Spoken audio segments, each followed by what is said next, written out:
So thank you so much for having me. Thanks for coming out. No, staying home and watching our webinar or watching the video later. I'm sure you're going to get a lot out of today.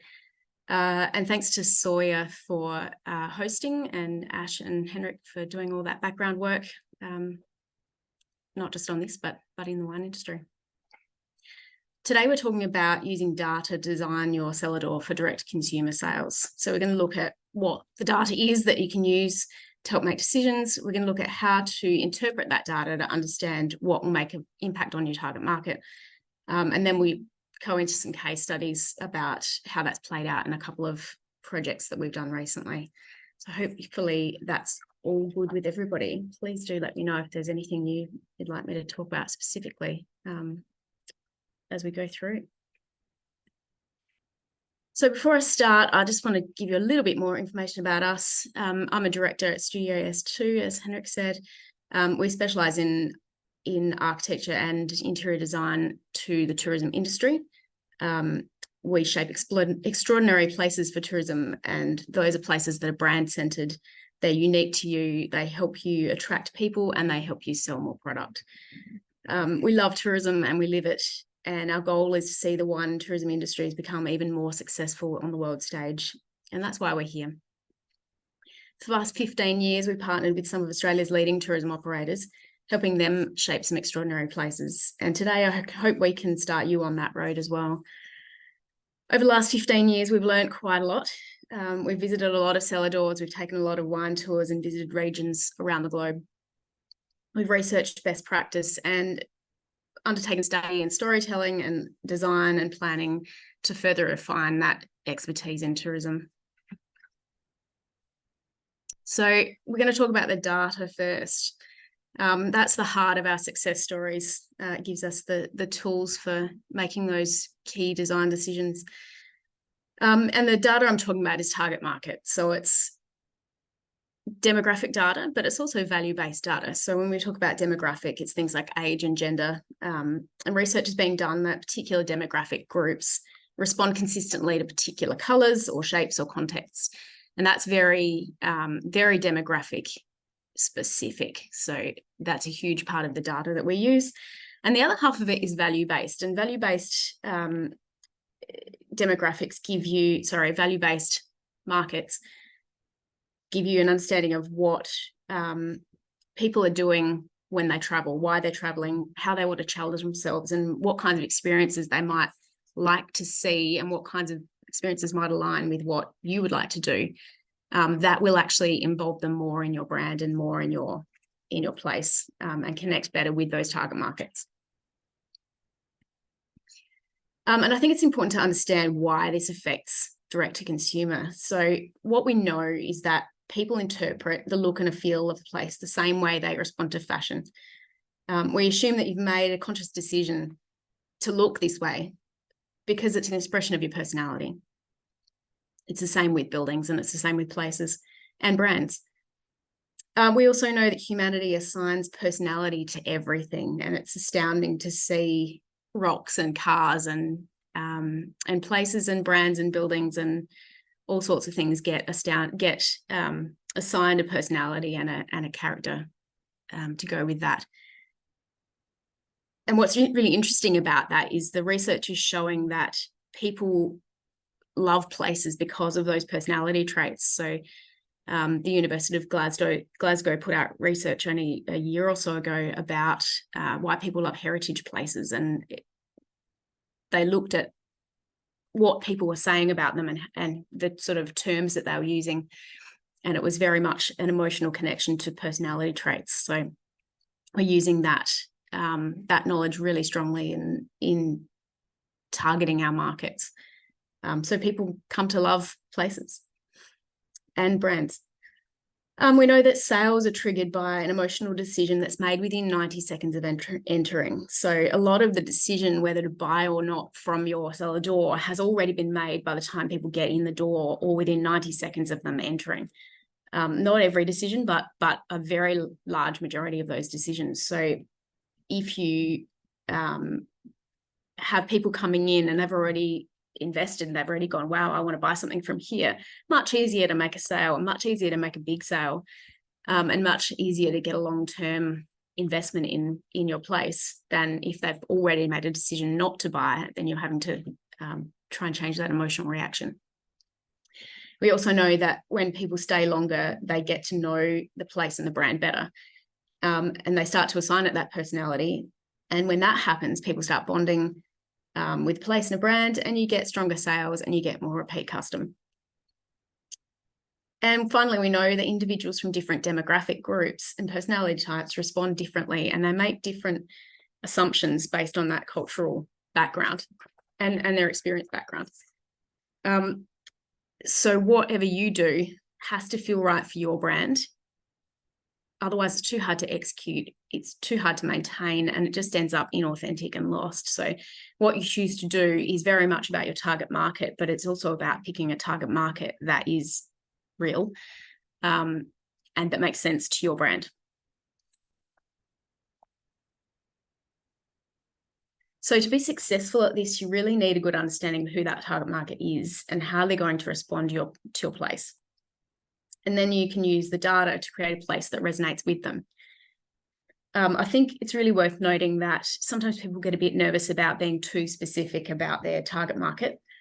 And I certainly, as I've said, suggest that you do some solid market research to understand that there is a target market there that's big enough for what you're needing to achieve before you make any major decisions. But the Ehrenberg Bass Marketing Institute, which is actually in South Australia, but it's a global research body, they've shown that working to attract your target market is going to attract not just your target market, but a peripheral of other people who are interested in what you're doing and can start to understand it. And that's opposed to trying to attract everybody, in which case you attract nobody specifically. So we need to, well, my opinion is that we need to trust that research and understand that making something tailored and unique to you is a good way to move forward. So demographic data, this is one example of some research about demographic data. So we're talking about how people of particular, in this case, culture, respond to colour. And I just pulled out the yellow colour chart from my tables. I'm just going to move my little screen here. So you can see that there's a little bit of consistency across the 5 examples that I've given here, but it's really interesting when you start to illustrate that how different they can be, especially when you look at, I didn't include Mexico, but Mexico, yellow is a death color, whereas in China, it's a royal color.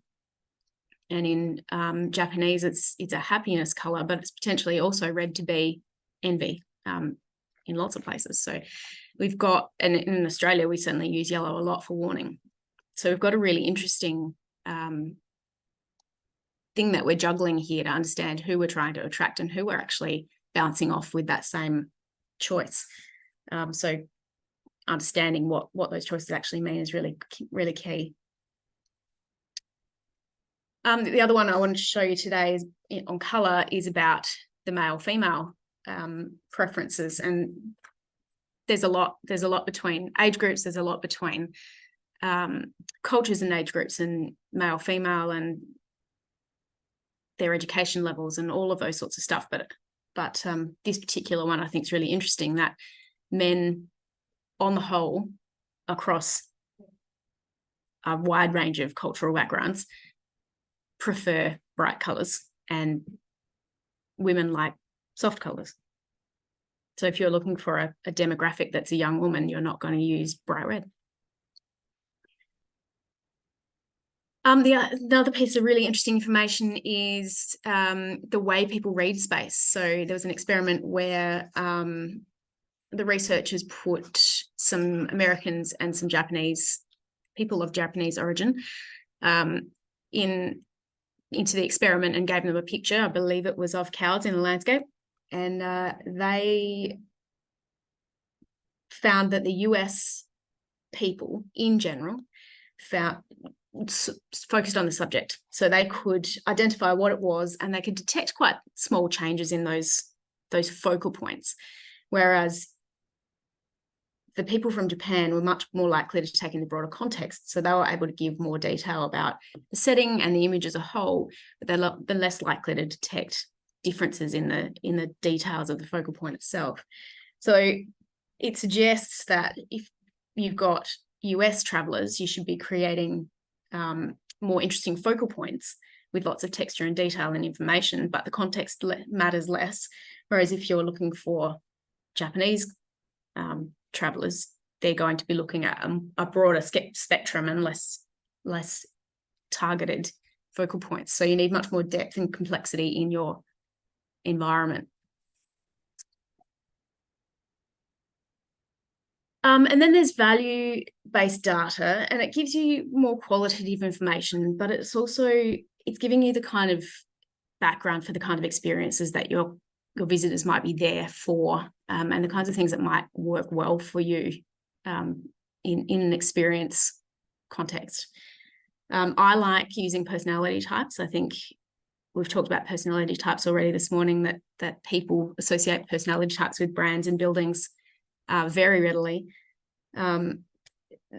This particular system that I like is called archetypes. So there's 12 archetypes, and most places can identify one key type of personality that they really resonate with. And what happens is that the people who come to you can understand that personality as well, and they start to understand why you're doing what you're doing, and it gives them that context and the understanding of what your story is and why you're telling that kind of story. What's the base value of your brand and your place? So one core idea, and you can express that right through everything. So right from your online, your communication style, the way that your staff interact with people, and those sorts of things start to shape what you do physically as well. So the way your staff interact with people has to be shaped by how your cellar door works. If you want people to be out talking to people in the room, you can't put a big barrier in the form of a tasting bar, because it separates people. If you want something to people to come expecting your brand to be really fun, you need different kinds of things in your garden potentially, or the way that your gates operate. Even the front door is different because it's got to tell that story of fun. So it permeates all the way through the brand, and it gives you some information to work with. So what I've done is put together a translation of those types of personalities into what does that mean for your physical environment. These are just 2 out of the 12 that I want to case study. The first one on the left is the friendly personality, and they're realists. They're practical and they're accessible. Woolworths and Big W are kind of that friendly but non-committal type personalities, but that doesn't have to be the way it goes. It can be very deep feeling of being understood and being part of that daily life. And the atmosphere is going to be the kitchen table, the simple and comfortable kind of an experience. So the kinds of materials that you might be looking at are practical and readily available, not looking for really high end. You're looking for things that are, as I said, practical, weathered, recycled, easy to access. You're looking for blues and whites and earthy tones. And when you start to compare that with if you're looking for a Chinese market, blues and whites and earthy tones is probably not going to talk well to your Chinese market. So that's where your data starts to intersect. And then on the other side, we've got the exclusive or royal or luxury type personality. And that's for people who are looking for that prosperous, powerful, confident type personality traits. They're looking for customers who feel really sophisticated, and it's really pretty special to be there. It's a status, it's a tailored and an elite atmosphere. So we've got sharp and glossy, and we've got marbles and satins and real leathers and glass and metal. things that are black and white and grey, and lots of gloss and reflection. So you've got those kind of quite contrasting traits, and they really start to spell out what kind of place this is right from the first impression. And this is where we start to look at converting people as they walk in the door into the mindset that they want to buy. Is, am I comfortable here? Is this what I want out of my experience? It tells the story straight away. So I wanted to look at a couple of case studies about how this plays out in a building and a place and grounds. So I'll show you the two base personality types that were in that previous slide. You can see how they translate, because everyone is a bit unique. Nothing is the same, no matter whether you're a base personality, friendly or royal or something else. Your personality traits are always unique regardless of that.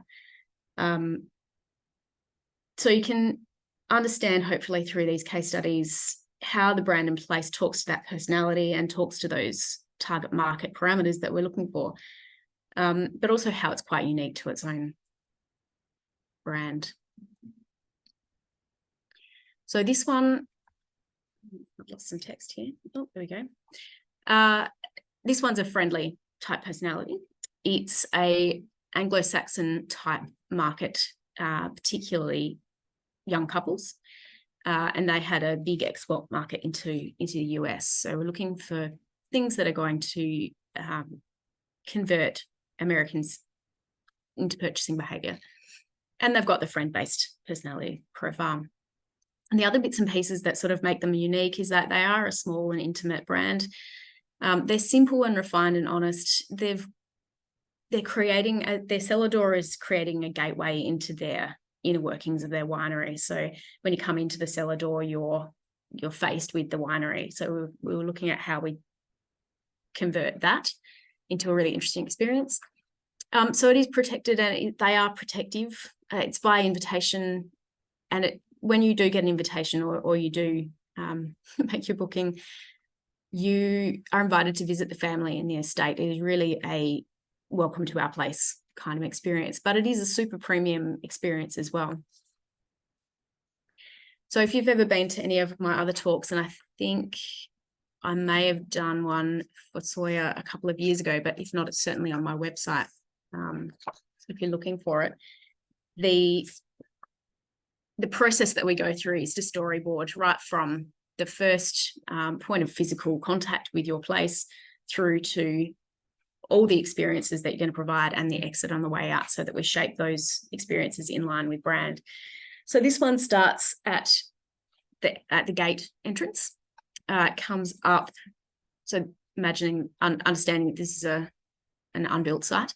We're coming up a gravel pathway. We've got clear delineated parking in front, but it is on gravel. It is a semi-formal environment. We are talking about a friendly home type environment, but it is still that formal. We want people to walk under a canopy and cross a drawbridge, where we're entering into something that's pretty special and an inner sanctum here. And then we're telling our story at that entrance point. And then moving inside, we've got, as I said, we're basically overlooking the winery in this cellar door. We're also overlooking the vineyards. And we've got some premium finishes talking to the quality of the wine, but we've also got that home atmosphere, that come and sit around my kitchen table type atmosphere.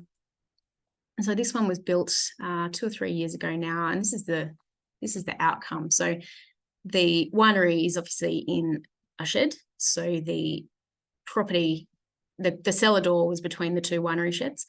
And so we created a bit of a walkway and a bit of an entranceway to that, and sort of across a drawbridge type scenario. And then inside you've got the kinds of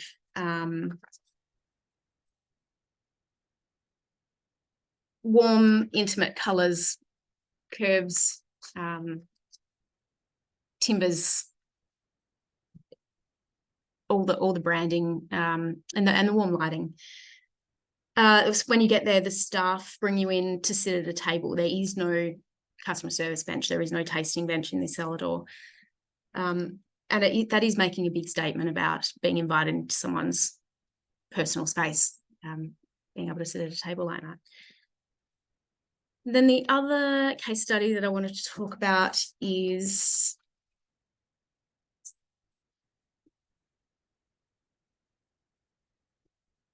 an exclusive, royal style personality. They were targeting very specifically Chinese business people and Chinese business people who are traveling with their family. They are very much about the premium and the luxury, absolutely. And everyone is a VIP. It is 100% about the luxury. They're very traditional, but they're also progressive. So they've got a very long history, particularly on the site of winemaking, but they're moving into the new, they've also got one of the newest wineries in South Australia. And what they want is something that gets better with time. So we're looking for, as I said, sharp and glossy and reflective, but also we're looking for that Chinese client overlay. So when we looked at the storyboarding, we started with the fact that it was a goose farm originally and trying to tell that goose farm story in a really elegant, sophisticated way. Bringing the stone of the existing buildings on site into this new building so it fits really beautifully into the landscape, and being able to see through the building and the transparency of that is really important when you look for trust and you look for authenticity. And then coming into the inside, we're looking for an intimate entrance, but looking for that really elegant tasting experience. Everything's rounded in this space. It's very warm. It's a bit more like a jewelry store than it is a cellar door.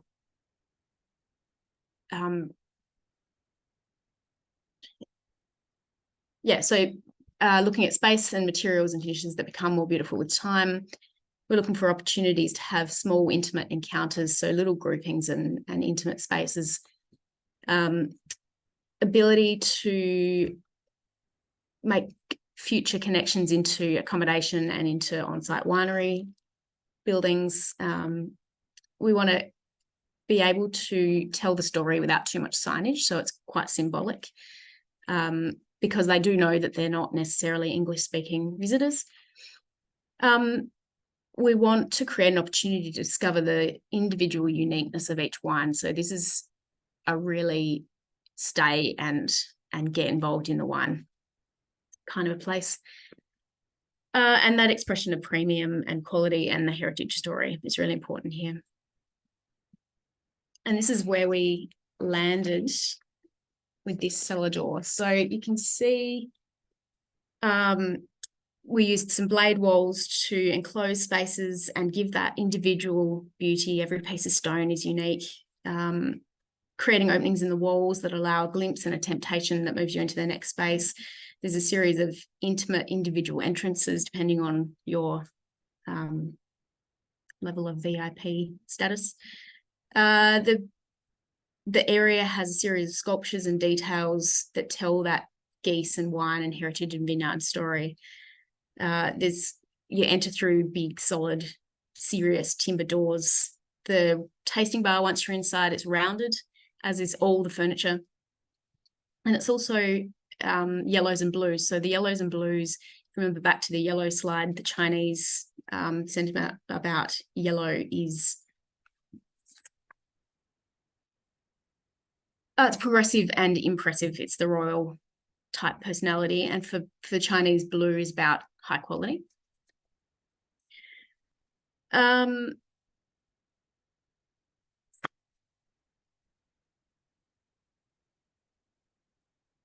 Yeah, I think that's all I want to say about that one. But hopefully you can see that how the personality and the sort of royal elite style personality type overlays with the Chinese demographic there and gives you the kind of spaces that we're hoping to achieve. So hopefully you've started to understand what tourism data can give you and understand how your target market's likely to respond to your cellar door environment. We've refined utilize this process dozens and dozens of times over many years. And it certainly helped wineries create something that's really unique and memorable that does help them sell more wine. To summarize, we looked at what data you have and what you can use and why, how that data can be interpreted from research to understand how people will respond to the environment and why people eventually come to love places, and then some examples of how that's come together for some of our clients. So hopefully that's really inspired you to have a look at your cellar door and your tourism data in a new way. Did we get any questions? We don't have any questions yet, Amy, but I have a question for you. You said that you had visited, a number of wine regions interstate as well as overseas. I was just wondering whether you could maybe just reflect a bit on, I guess, what you have observed in terms of what the differences are, in terms of, I guess, the experience when visiting a cellar door in a different country or indeed in another state. Just, I guess, for from an SA perspective, I appreciate we got participants from other states, but I think that's just sort of interesting. Yeah. Oh, that's a good question. And I think it's probably quite broad.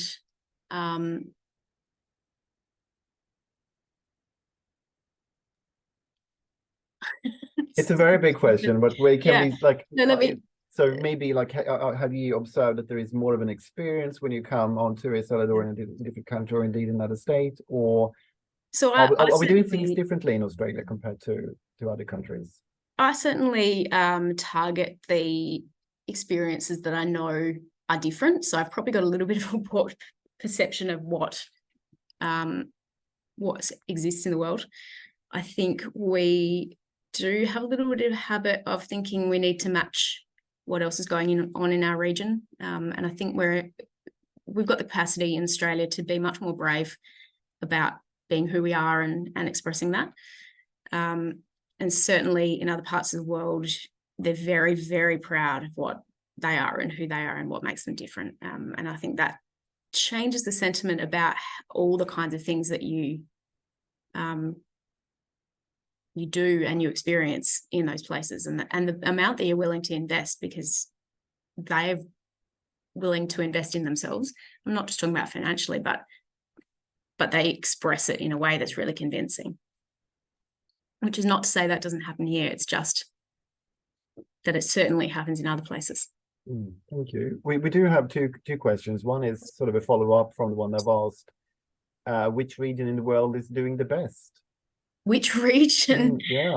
Depends what your criteria is. I went to South Africa recently with Robin Shaw, and they certainly have an amazing level of experience development that is far beyond what I've seen in Australia, and certainly brand-centered experience development is fascinating over there. What was the other half of that question? I can't open that. It was which region in the world is doing the best? And then France really isn't about tourism that much at all, so that's quite a different experience, but they are quite invested in what they're doing. I think that the real difference for us is that we just don't have the history. Even South Africa, they've got 200 years older buildings than us. Unfortunately, they've got slave labor built buildings as well. So the scale of that is it's just different. But I think the thing that's really interesting about them is that they are doing it pretty hard. They've been closed waters for a very long time, and politically it's terrible, and yet they're doing some pretty amazing things just with the people they can attract. So there's an interesting kind of challenge there. Thank you. We do have two more. So this is an important question. How can things be done in a cash tight way? Like, what can you do if you don't have a big chunk of money to spend? Can you do things smarter in a cost-effective way to? So I think the first answer to that question is have a plan of attack. Firstly, so that you don't spend money that you wish you hadn't spent on something that you're then going to change later. And secondly, you can bite chunks off it bit at a time. I think furniture is not a very expensive thing to try and adapt fairly quickly. I think paint is a really, really easy way to change things up. Often things like what you're planting in the garden, or, you know, the signage at your entrance or the gates, or the way that your staff interact is different. There's quite often fairly inexpensive ways to adapt some of the spaces that you already have. I think last year's webinar I did on untapping the potential of your other places that you don't have used as a cellar door. So there's things you can do, but I think the first thing you need to do is actually decide why and how you're going to tackle that. Thank you. And then we have another question. I'm not sure if you can see the question, Amy, yourself. And yeah. Okay, so you may want to, yeah, I can read it out. Yeah. So the question is, can you discuss the potential approach to brands that have a divergent demographic with the retail customers and the customers who are being targeted for the cellar door experience? Can the cellar door create a disconnect for customers? Basically, customers who are connected to sort of retail. Yeah. Okay. So the first layer of that answer is creating a variety of experiences. So if you look at the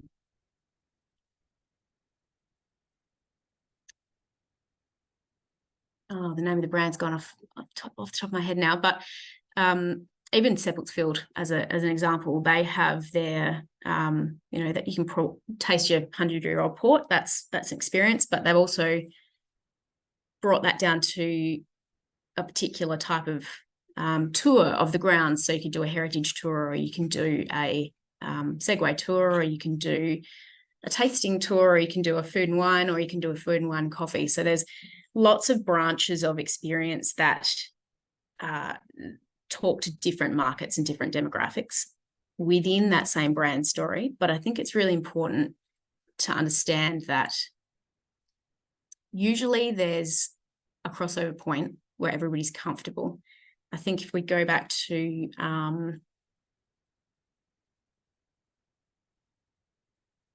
yeah, I mean, even if we go back to, no, it's not going to go back.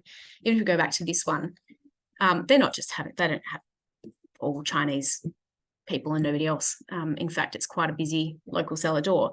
But what they have done is create an environment that talks to the Chinese client. It gives them a sense of well-being, a sense of interest in what they're doing. But I don't think anybody looking at that space is not asking the question, oh, what are they doing and what's happening here? So there's kind of a balance where you need to decide who you are and what the best outcome for you is, and then work to that. Thank you. Any more questions? This is your opportunity. Or you can always get in touch. Yes, no, for sure. Or a chat. I also do have, if you wanted to look at that archetype profiling, I've got a quiz on my website, and also got a cellar door ebook, just with some basic tools and bits and pieces there. So you can download them from my website.